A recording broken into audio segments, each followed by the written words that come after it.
Oh, a topic that is pretty heated right now. People are happy, people are angry, people are coping. Are Fiendsmith and Azamina good for Master Duel? Since they've just entered the game, or well, not just, by the time this video is out, it's been more than a week. And oh boy, let's just say they've really changed the meta. Now, is it for the good or is it bad? In my opinion, because in the end of the day, this is always going to be opinionated. Team yes, team no. I personally think they are good for the game, but I'm going to understand both sides. I personally think they're great for the game because what they do is they give the little guy a chance now. And what I mean about the little guy is they'll give those rogue decks or even those casual decks a chance to play. Now, I know what you're saying, and I know that also goes for the good decks, the top tier decks. I mean, the best example is Snake Eyes. Before Fiendsmith and Azamina joined the game, after the ban list, Snake Eyes was pretty much irrelevant. They were there, but at most tier 3. Now, with Fiendsmith and Azamina, they're the best deck again. 1 year later, since they joined, they are still the best. So yes, I hear that argument and I do agree. It makes the trash rogue tier decks good, but it makes the top tier decks amazing. Feels like they're unbeatable at some points now, but I still prefer it like that because it, as I said, it gives the smaller decks a chance to win. It gives them a better chance to win. If they're going second, they're probably still gonna lose. Even if, let's say, they're facing like a pure Yugioh deck, you know, they're probably still gonna lose. But them going first now, which again is a 50-50 if you're going first or second, it gives them a better chance of actually winning now. If it's to protect themselves from a hand trap, or to bait out hand traps, or when it comes to the next turn, their board may be able to actually stop decks like Fire King Snake Eyes or Yugioh Mathmech and so on.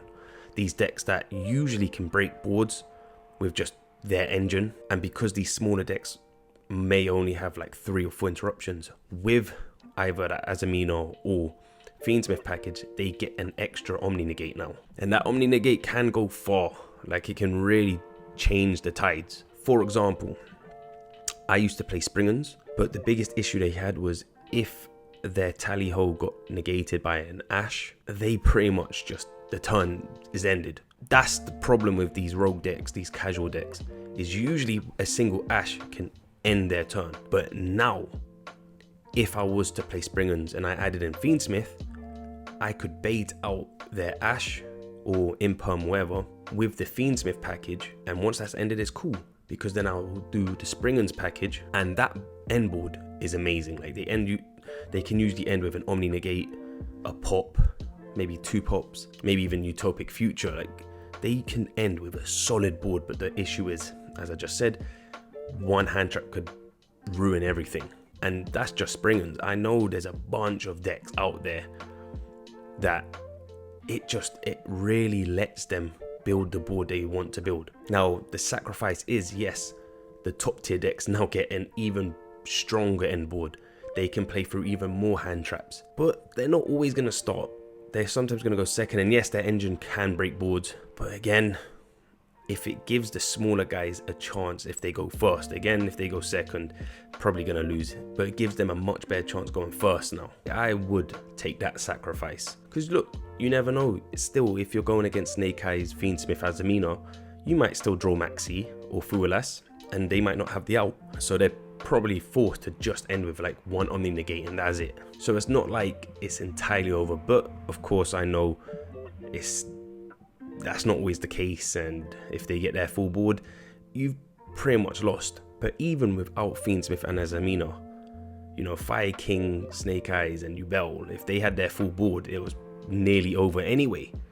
And it was especially over for those rogue decks. There's no way they're breaking those boards. With the Fiendsmith and Azamina packages, they have a better chance now because they can bait out some of the interruptions and hopefully build their own board. I like the idea that what Fiendsmith does, especially Fiendsmith, Azamina can mix with a lot of decks, but not as well as Fiendsmith. Fiendsmith can honestly go to any deck, like literally any deck. And what I love about that, it just opens the path for a more variety format. On the flip side, the bad side, it does mean, yes, we're going to see a bunch of Fiendsmith now for a while. For a long time, we're just going to see Fiendsmith deck here, Fiendsmith deck there, and it will get annoying. I remember facing Snake Eyes every flipping, like once every 3 games, and it was so frustrating. And now it's pretty much going to be the same with Fiendsmith, maybe even more. I would rather take that sacrifice to face random decks like Magical Muskets. You're probably going to get some random Dark Magician player using Fiendsmith. You know, you're going to get those random decks, or those old decks where they just died off. People are going to try and make them return because of the Fiendsmith. And honestly, it will help. Plus, if you're facing loads of Fiendsmith, it's only going to help you improve as a player against the deck. For example, you ash a certain card, it doesn't work. You do it another game, it doesn't work again. So you're like, okay, maybe that's not the right card to ash. Then you wait and you start learning the patterns and when to use certain hand traps. So it really is going to help you improve as a player anyway against the deck. I'm just happy with Fiendsmith is the fact that it is open to any deck. It would have been worse if it was these cards that was only good for the top tier decks and it did nothing for the rogue decks. That's when it would be shit, because it's like, oh man, the top tier decks were already great, now they're just unbeatable. But the fact that Fiendsmith can actually go with any deck pretty much, apart from like Flu, but fuck Flu, seriously, they're shit. Apart from decks like them, they can go with anyone. Because again, I don't mind if I'm going to see more Fiendsmith if I'm also going to see a variety of different decks now. As frustrating as it's going to be to see a bunch of Fiendsmith and Azamina, I feel like if you start seeing more of the bright side, that, as I said, it does help out the smaller decks. No matter what rank you're in, you're going to see a bit more variety.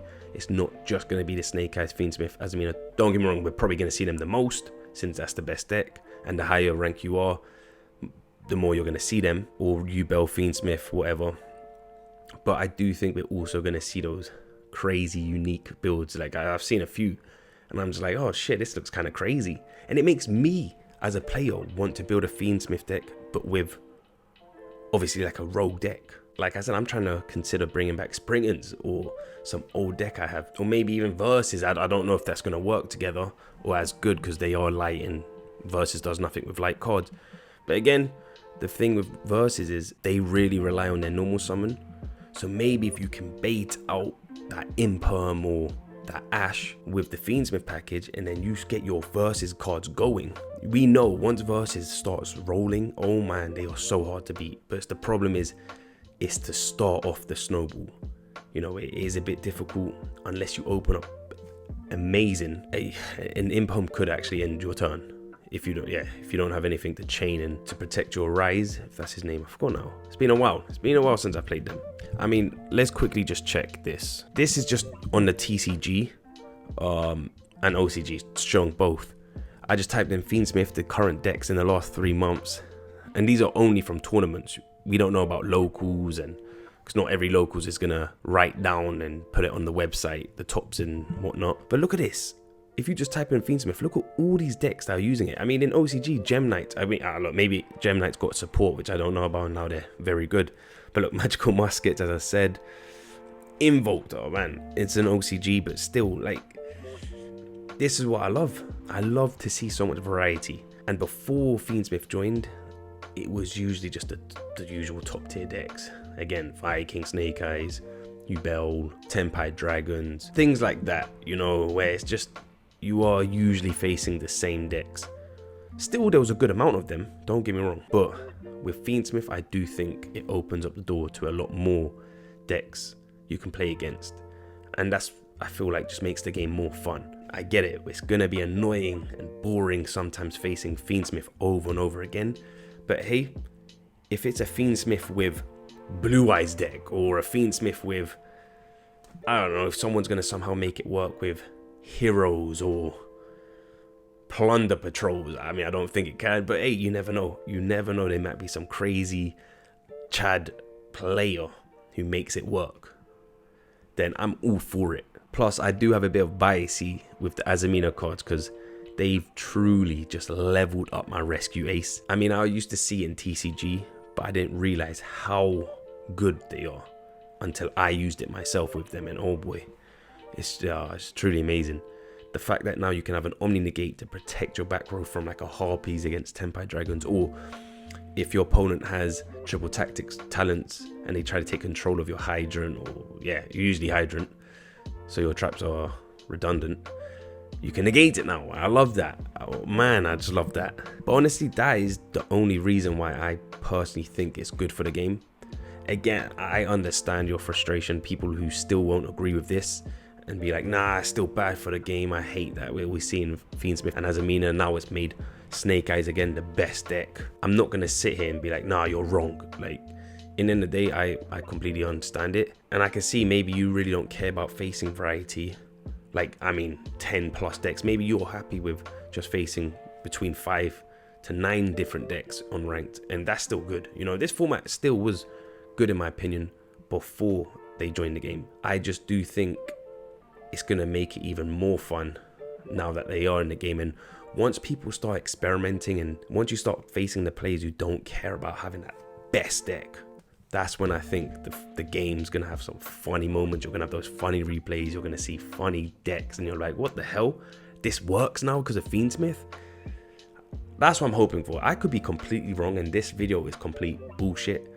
But in my mind, I do believe there's a bunch of players out there who don't want to just play the Snake Eyes or Yugioh Fiendsmiths and whatnot. They want to now play these lower tier decks that because of Fiendsmith or Azamina, they can actually be played. But we'll see. Only time will tell. I hope I'm right. I also want to add into this video how to counter them, or what hand traps to add in your deck to counter them. Now, I'm not going to talk about Maxis and Fuelas and Ashes because, you know, they're just generics. They're going to be in your deck. Not everyone's playing Fuelas, but I think it's good, this format, because at worst, it can still be like an upstart. If you chain it to an Azamina Fusion, or if they have their Fiendsmith card on the field, they're going to go into their Link one, or they're going to go into their Fusion. So you're at least guaranteed a draw. They may stop. So it's a draw and stops your opponent from continuing. That's good. And Ash is Ash, no need to explain. I'm gonna give 3 tech cards. Well, I guess they're not techs, but at the same time, not everyone's playing them, and I think at least play one of these. Now, the 3, I'm gonna start with the third choice. The third choice, I think it should be the Bestials. Very solid right now, especially the fact that Fiendsmith and Azamina are both dark and light monsters. So using these at the right time could hinder their combo. Like, it can really just end that package basically. When Fiendsmith Engraver wants to come back onto the field with special summon, or with Lacrina, the fusion who wants to special summon Engraver, you can banish. Or with Azamina, let's say they bring in the first fusion, the level 6 who adds a Sinful Spoils card. When that goes into the grave and they want to use their fusion to return it back to the grave to then add the fusion back to your hand, if you bestial the card then and the fusion can't add or return a card back to the extra deck, that's it. They can't go into their Omni Negate. And it's not even just those packages, you know, the White Forest cards, Centurions, Voiceless Voice, you know, there's still decks there that are lights and darks that are very solid. Not all of them, because there are still, you know, Viking Snake Eyes, or if you are going against Snake Eyes Fiendsmith Azamina, it's a mouthful. Let's say you stop their Fiendsmith or Azamina plays, they can then go into their Snake Eyes plays and Bestials can't stop them. Or if they didn't even have the other two and they just have the Snake Eyes part, Bestials are pretty much useless. You can get their Link Karibo, but I mean, it's not really going to do anything. The second best tech card in my opinion is Ghost Ogre. I've been talking about how good this card is. I think it's very solid. It's not as strong against Fiendsmith, but it definitely hurts Azamina, especially if they use the continuous spell tribute one monster to add Azamina card. But if you Ghost Ogre that, they've basically gone neg 1 or neg 2 because the continuous gets popped and they've just tributed a monster and they get nothing. So for one Ghost Ogre, you can get rid of 2 cards. And I've always said Ghost Ogre is just good right now against so many of the top tier decks because they either have a continuous spell or a field, or if they do have cards like IP, Apollo. I mean, so many decks play Apollo. If your Apollo tries to chain to negate a monster and you chain a Ghost Ogre, Apollo's done and they lose all the negates. That's it. Very solid against her, and most decks are using it right now. You know, I mean, the top tier decks, they're using Apollo. SP Leo Knight's another one. Ghost Ogre's solid. A very good card, and honestly, if you have the space for her, I would use her. And now the number one choice, and I think it's so solid for this format, Droll. I play 3 now, even though I've got Fuelas and Maxi. I think it's just so solid for this format, because even if your opponent is playing a Fiendsmith variant, if it's Snake Eyes or Yubel or whatever, they usually use the Azamina or Fiendsmith cards first to, again, bait an Ash or bait an Impam or whatever, but they usually add a card with one of those packages. You then Droll after that, they could just end their turn. Like, I mean, they may still put one Omni Negate, but they could just end because, again, let's say it's Snake Eyes, Fiendsmith, Azamina, and they say they started off with the Fiendsmith card. They can't add anymore. They can't add with the Ash. They can't add with Poplar. They can't add with the Azamina package. They can't add. And now, as I mentioned, if there's a rogue deck or tier 3 or whatever who are playing the Fiendsmith package as well, and they just want to, again, bait with an Ash or hand trap, so they use their Engraver or Tract, and then you draw them, they're pissed because it's like, oh man, I used the Fiendsmith package to just bait out the hand traps and get at least my Omni Negate on the field to start off my actual engine. But because now you've drawn them, you might have just stopped their main engine, like White Forest though. Again, another deck that adds a lot, but because they wanted to play the safe way, you've now just ruined it, and they may just end their turn with just one monster on the field. Anyway, that is it for me. Hope you enjoyed the video. If you did, I would appreciate a thumbs up. And if you are new to my channel and haven't subscribed, subscribe to the channel to stay up to date with all my content with Yugioh Master Duel, or to be updated when I live stream. Now, with that being said, good luck against Fiendsmith and Azamina. If you hate him or love him, doesn't matter. Good luck. Slauser is out.